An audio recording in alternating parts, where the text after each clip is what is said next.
Hazel's still visiting with me. She goes home tomorrow, so I thought you just want to see her one more time. There she is, Miss Hazel. Yeah, she's a good dog. You wouldn't think she's a dog, she's so little. Anyways, yes, you're a good girl. Oh, don't, dog germs. Good morning, everyone. Well, it's Saturday morning, 5 o'clock. And today I thought we'd talk about a couple of subjects. Well, one, I wanted to talk a little more about power chords because I think everybody should learn power chords. I don't care what level you're at. It's something I think that would help you, and they're easy to do. So power chords is one thing I wanted to talk about, and it kind of goes together with the next subject, and that is rhythm. Rhythm guitar. I think the rhythm section of any group playing together is so critical. And it's not only critical in terms of that it creates the music to have that beat, and to follow through with that beat on each of the players' parts, but it's listening to each other so that you know when to slow down and speed up, when to emphasize, when to give it more and give it less. And so these are really critical things, and it's something that you learn as you go along, and you learn about each other as well as you're playing. And so today I thought we would talk about rhythm. I know everybody out there is at different levels of your playing right now, but it doesn't matter where you are. Keeping the rhythm is important. It doesn't matter if you're just starting out or if you're advanced. Keeping that rhythm is important, or you don't have a really good song. Okay, so let's talk a little bit about it. And I just lost Hazel over here. She went over to the other side. So I'm going to move here. See, and she didn't take that spot up there. There we go. So today I want to talk a little bit about rhythm. But in doing so, I think it's important that we have some tools to work with as we talk about rhythm. One good tool to use in practice is power chords. Now, I think power chords is something that everybody should know them. I don't care at what level you're at.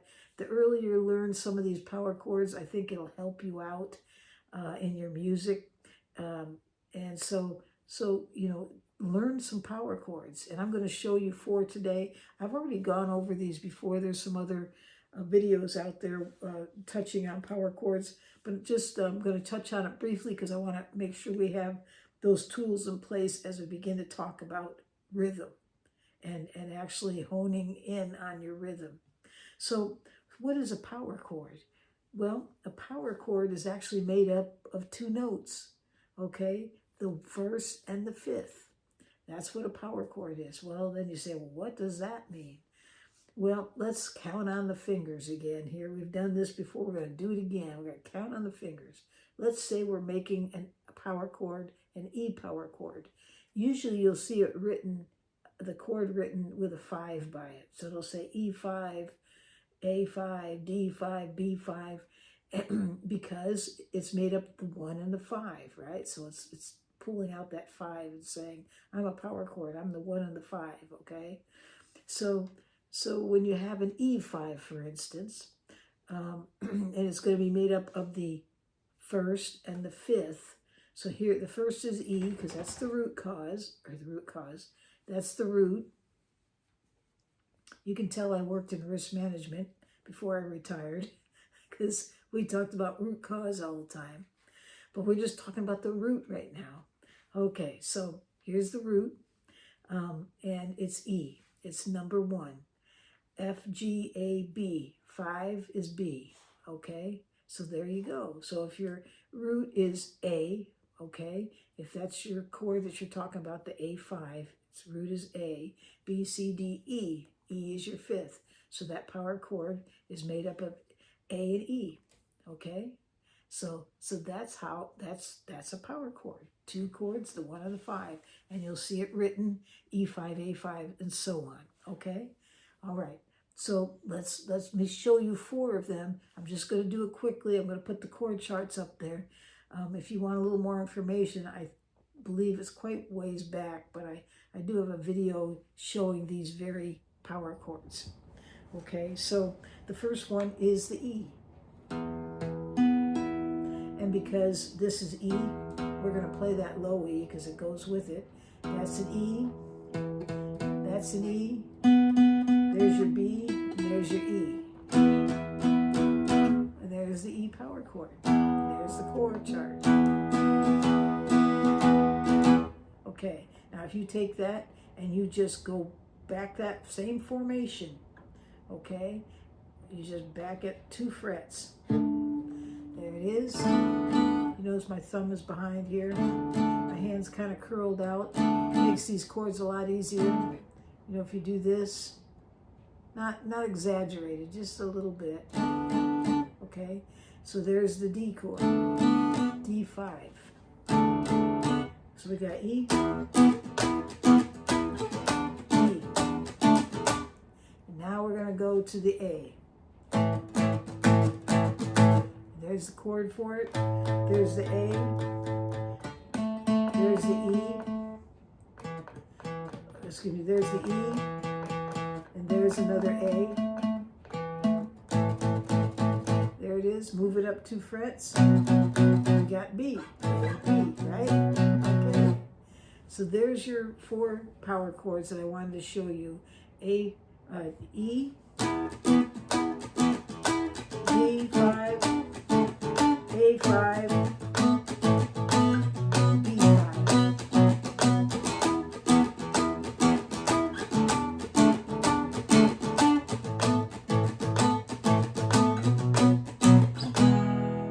All right. So set that aside. We're going to use those in just a few minutes. Okay, so let's talk a little bit more about rhythm.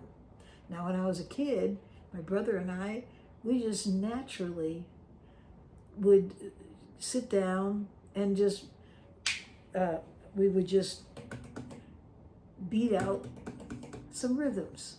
We just did it for fun. We're bored. We didn't have computers and phones and all of that. All we had were the things we made up. We'd either be out climbing trees or something, but we would go get pots and pans, and somebody would start a beat, and then somebody else would just start beating along with it. And it was just a lot of fun. We could do that forever. It was just fun, and we'd just beat on everything, including each other.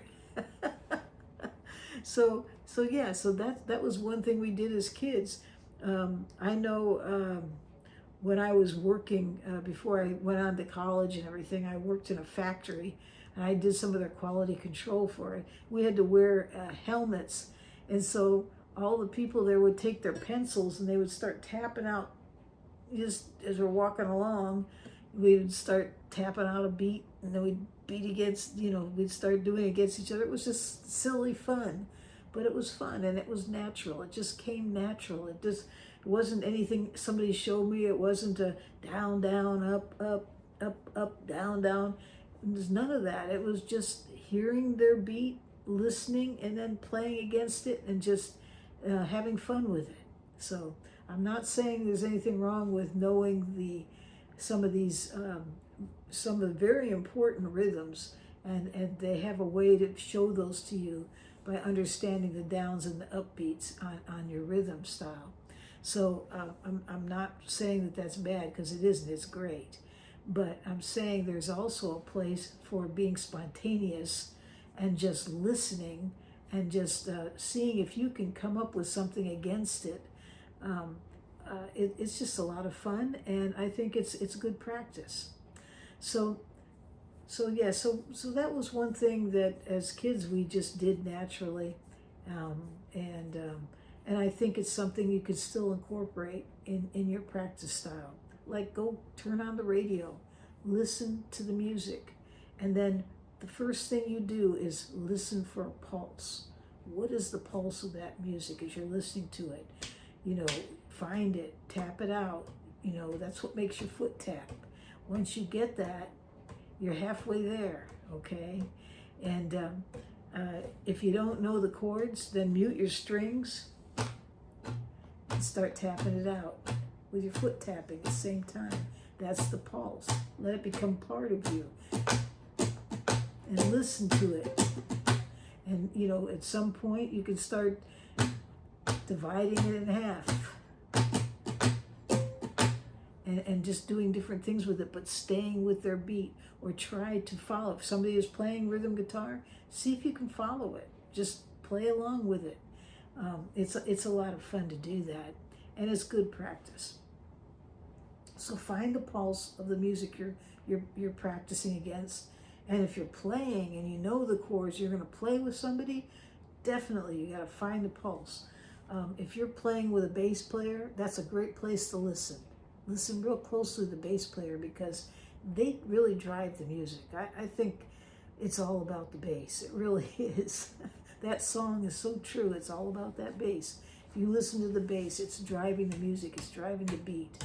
It's an extremely important part of that music. And yes, the drums are important. And if you don't have a bass player there, listen for the drummer as well.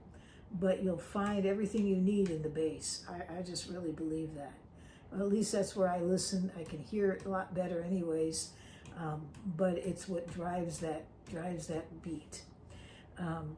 I also visualize. Like if I'm sitting and playing, I'll watch, say for instance, the keyboard player, and just visualize their beat as I'm going along, so I get a sense of where they're at as well. So I'm watching, I'm listening, I'm finding the pulse, and I'm moving it with it. And if they slow down, or they quiet, or they're maybe just picking up a downstroke, and you can hear that when that happens, where they're driving something home, you have to change with it. And so it's not something that you can, when you're playing like that, it's not something that you can foresee. You have to feel it out as you're going through it, as you're playing it. And it all comes with listening, finding the pulse, watching, and being prepared to not play. Sometimes it's appropriate not to play at all. It's not your place for you to put anything in there or to drive that beat home. But listen and be prepared to flex as the group flexes. So find the pulse, count with it, divide the beat if you're practicing. You know, so if you say you start out and you've got the beat and you just want to make something up, well then start just learning how to break it in half and just dun, dun, dun, dun, dun, dun.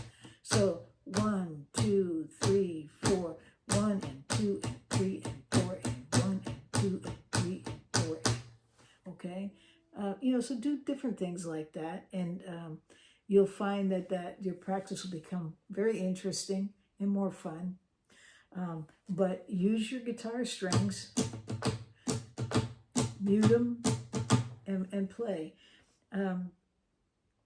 So a lot of times I'll watch music videos, and as I'm watching, I'll just be holding my guitar.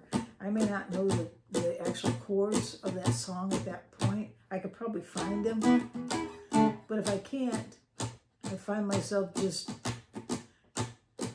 practicing the rhythm by muting the strings and playing along. So another way to practice is to get a metronome, and I think it's really important. I was never brought up around such tools. We didn't have one. They certainly were in existence.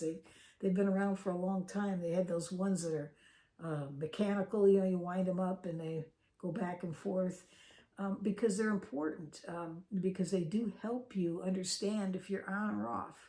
And so I have practiced and still do practice off and on with a metronome. And I found that it's so easy for me to get off. I don't know why. In fact, I've got one here. So what I'll do is I'll bring it up, and in this case here, it's set on 4/4 time, and I have it set on 86 beats a minute. It's kind of slow, Now you'll hear that upbeat on the fourth note, but I could still listen to this. 1, 2, 3, 4. Count with it. 1, 2, 3, 4. Listen for the pulse of it. And then I'll mute my strings.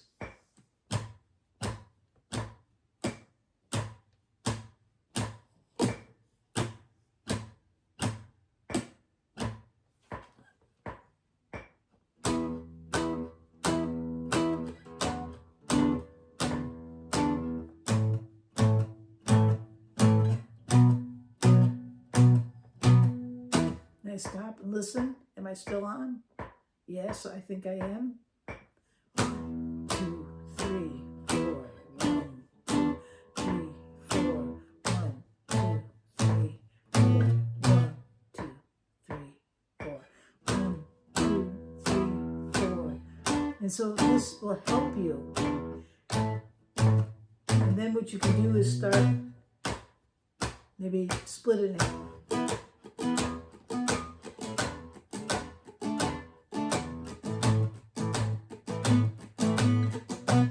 2, 3, 4.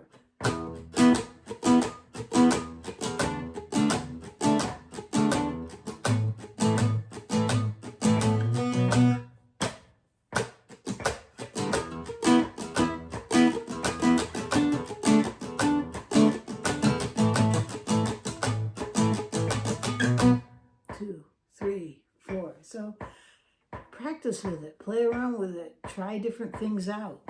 But a metronome is a really good tool to help you to learn to stay on, because it teaches you to listen to others. When you're playing, it's not just the rhythm that you're listening for. You're listening to what everybody is playing, because you want to blend with it. You don't want to be over it. You don't want to be under it. You want to blend with it. And the only way you can do that is to listen. Listen very closely. And if they're driving a beat, you need to be working with that and driving that beat. If they're silent, you need to stop playing and allow that silence to be there. But play together, listen together, move as a unit in that music. And a lot of it can't be foreseen. It just happens. And so you have to be prepared to go with the flow, and you learn to play against each other. It's a lot of fun. So let me just look at my notes and see if I covered everything, because we've run out of time. But the main thing is find the pulse, learn to count with the rhythm, play around with it, divide the beat, use your strings, visualize, put, some alternative strumming into place when you're practicing, use a metronome, play against each other, play against the radio, and use power chords when you're playing, like we just did. Those power chords are really helpful tools to use to teach you to play rhythm.